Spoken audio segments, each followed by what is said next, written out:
Bonjour à tous et bienvenue sur une nouvelle vidéo de Tesla France 89. Aujourd'hui, une nouvelle vidéo sur le changement de hardware 3.0. Pour moi, du coup, c'est un peu la révolution et on découvre la prévisualisation de tout ce qui est feu stop, feu rouge. Donc moi, je m'éclate parce que franchement, j'ai l'impression d'avoir une voiture toute neuve, c'est super. Voilà quoi. Donc je sais que vous avez été nombreux à me poser pas mal de questions en commentaire sur ce changement. Donc je vous le rappelle, ça a été pris en charge par la garantie Tesla gratuitement. Et donc ça nous ouvre plus de capacité en fait, on va dire, pour la conduite autonome derrière. Et on découvre des trucs notamment en pilote automatique ou alors même en simple régulateur de vitesse qu'on va voir ensemble par rapport au panneau stop par exemple, où j'ai été vachement surpris. J'avais aussi dit que j'avais pas remarqué beaucoup de changements parce qu'en fait j'avais pas vu, mais il faut cocher des choses au niveau des réglages de la voiture.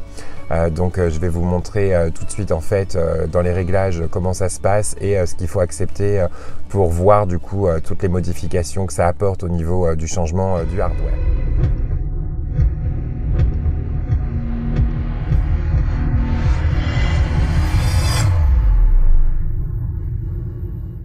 En charge et on va aller voir donc dans le menu ici du véhicule tout ce qui est autopilote, et là on a donc des nouvelles options qui ont été rajoutées depuis le changement. Donc le contrôle des feux de signalisation et des panneaux stop, donc on nous indique que c'est une version bêta, hein. L'avertissement sonore pour feu de signalisation vert, donc ça on va voir ce que ça donne. Moi de toute façon j'ai tout activé, hein. Donc un signal sonore sera émis lorsque le feu de circulation auquel vous êtes arrêté passe au vert. Si un véhicule vous précède, le signal sonore sera émis lorsque le véhicule avance, sauf si le régulateur de vitesse dynamique ou autopilote est actif. Lorsque le contrôle des feux de signalisation et de panneaux stop est actif, un signal sonore sera émis lorsque vous pouvez confirmer le passage au feu vert. Donc ça, on verra ce que ça donne. Et puis ensuite, on a donc une version aperçue de la visualisation de conduite entièrement autonome. Donc c'est ces trois petites choses-là en fait que j'avais pas coché au début. Donc si vous cochez pas ces choses-là, même si vous êtes en hardware 3.0, vous aurez pas du coup en fait ce qui se passe au niveau de tout ça. Donc quand on les coche d'ailleurs, hein, on a un avertissement, vous voyez, on nous indique hein, que c'est en fait que ça a été conçu pour permettre au véhicule de ralentir et de s'arrêter au niveau des feux et au niveau des panneaux stop qui sont détectés. Mais bon, de toute façon, c'est toujours une aide à la conduite, hein, comme je le souligne à chaque fois. Il ne faut pas se reposer à 100% dessus. Il faut quand même garder en fait, voilà, une attention particulière sur la route et voir ça comme une version bêta en plus, hein. Donc voilà, on donne notre consentement et c'est parti.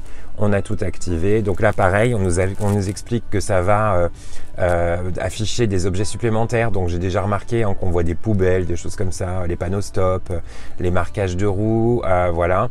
Et on a aussi les feux rouges, comme on va voir ensemble tout à l'heure dans la vidéo. Hop, tout est activé. On va pouvoir du coup maintenant voir ce que ça donne au niveau de la signalisation. Donc vous allez voir par rapport au feu rouge, on va avoir la prévisualisation du feu avec vraiment la couleur du feu, donc rouge ou vert suivant là où on en est au niveau de l'attente. Et le véhicule va matérialiser en fait un peu l'intersection du feu rouge avec une barre rouge au sol. Et si le feu est rouge à notre approche et qu'on est en régulateur de vitesse ou en pilote automatique, le véhicule en fait va s'arrêter au feu rouge s'il est rouge. Et au niveau du feu, quand ça passe au vert, donc ça se met à jour vraiment instantanément, je vais vous montrer en image. Là, il n'y a plus qu'à appuyer un petit coup sur la pédale d'accélérateur pour repartir, et je vous montrerai aussi au niveau d'un stop comment ça se passe. Donc là, voilà les images au niveau du feu rouge. Donc vous voyez, on patiente tranquillement, le feu est rouge. Et on va voir là en fait, voilà, pendant qu'on patiente, donc on est toujours raccord le feu rouge avec le visuel rouge sur l'écran de la voiture. Et quand on va passer au vert, donc là vous voyez hein, la barre rouge d'ailleurs qui matérialise l'intersection. Voilà, quand on passe au vert, automatiquement ça passe au vert aussi à l'écran de la voiture. Et là j'ai un autre exemple en fait où je suis à un feu rouge et je suis derrière une camionnette, donc je suis vraiment pas à côté. Et vous voyez, donc elle visualise bien la camionnette et elle visualise bien les trois feux, donc il y a les deux du haut et celui du bas. Au niveau de l'écran, c'est vraiment nickel.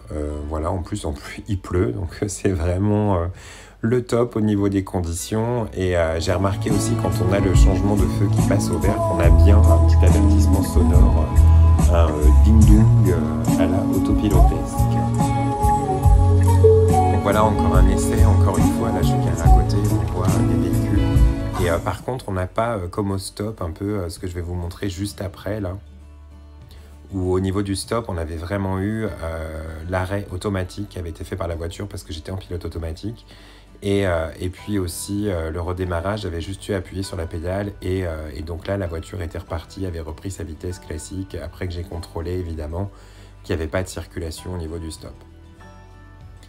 On a même du coup un message qui nous demande de vérifier au niveau de l'arrêt s'il y a de la circulation ou pas.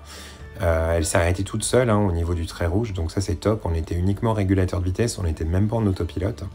Et là, rien que de remettre une petite pression sur la pédale d'accélérateur et elle repart tout de suite au niveau de la route après, au niveau de la vitesse limite à 50 pour le coup, à cet endroit. Mais ça avait été vraiment bluffant, je ne savais pas du tout que ça fonctionnait comme ça. Voilà, j'espère que cette vidéo vous a plu. C'est mes premières découvertes au niveau du full self-driving avec le nouvel ordinateur de bord de la voiture. Encore une fois, je suis hyper content. La voiture, elle a plus de 2 ans et voilà, on avait déjà eu pas mal d'évolutions logicielles avec les mises à jour et maintenant ce changement de puce informatique, carrément du matériel, qui fait que la voiture est encore meilleure alors qu'on la trouvait déjà super top. Donc j'espère que ces vidéos vous plaisent. N'hésitez pas dans les commentaires si vous avez des questions ou des idées pour en filmer d'autres. De toute façon, je vais refaire d'autres tests comme ça. Et puis surtout, lâchez un petit pouce bleu si ça vous a plu. Et à très vite sur la chaîne. Salut, ciao à tous.